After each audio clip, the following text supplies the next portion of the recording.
Mbi 500.000 euro u vlerësohet të jetë njëra nga veturat zyrtare me të cilat lëviz kryeministri Albin Kurti apo njohur ndryshe në publik si xhipat e zi, siç ju referohej vetë ky fundit vite më parë.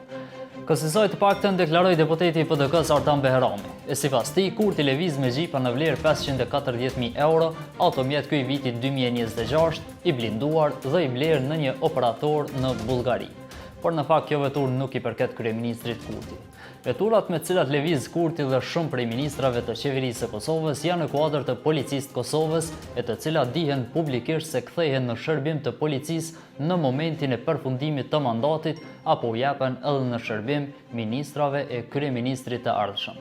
Por le të kthehemi pak tek automjeti që supozohet të jetë i vitit 2026 rreth 540.000 euro.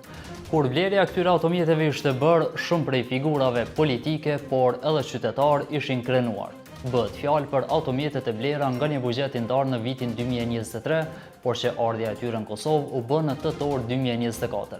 Dhjetra automjete, disa prej tyre të blinduara, kishin arritur në vendin tonë dhe kësaj pas disa muajve, protokolli shtetëror pati vendosur që disa prej këtyre automjeteve të vendoseshin edhe tek kryeministri. E në bazë të protokollit shtetëror figurat kyçe të vendit siç janë kryeministri, presidenti, kryeparlamentari apo kryeparlamentarja, më pas përfshirë edhe disa nga ministrat konsiderohen figura me rrezikshmëri të lartë. E pikërisht ky protokoll vendos në disa raste që automjetet e tyre të jenë më të përshtatshme edhe sa i përket këtij aspekti, ku me patjetër nevojitet vendosja e blindes. Por siç qëndron në fakt çmimi i këtyre automjeteve. Bëhet fjalë për markën Toyota Land Cruiser, por e tipit GXR dhe e cila nuk është në vitin 2026, por model më i vjetër dhe i pablinduar 100%, e që çmimi i tij qëndron rreth 100.000 euro. E në fakt nga automjetet më të shtrenjta që aso kohë kishte marrë policia e Kosovës, e që vërtet çmimi i saj është mbi 400.000 euro, e tipit Toyota Land Cruiser VXR dhe nuk është e kryeministrit Albin Kurti, por e ministrit të mbrojtjes apo tek njëra nga ministrit më të rëndësishme për sigurinë e vend.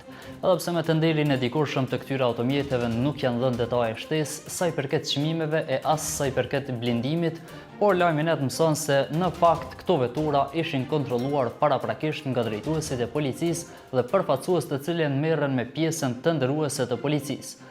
Kontrolli i këtyre automjeteve ishte bërë vite më parë në vendet arabe. Kujtojmë që për këtë çështjen e veturave zyrtare ka reaguar edhe zëdhënësi i qeverisë së Kosovës Arlind Mandxhuka, ku ka thënë se çmimi, siç u raportua, prej 500.000 eurosh për një veturë është i pavërtetë, madje shumë larg çmimit real. Kësaj shumë nga këto vetura të cilat kushtojnë mbi 100.000 euro vazhdojnë të shërbejnë edhe tek njësitë speciale të policisë të Kosovës, por disa nga to edhe në institucionet përkatëse shtetërore, gjë të cilën e vendos protokolli shtetëror.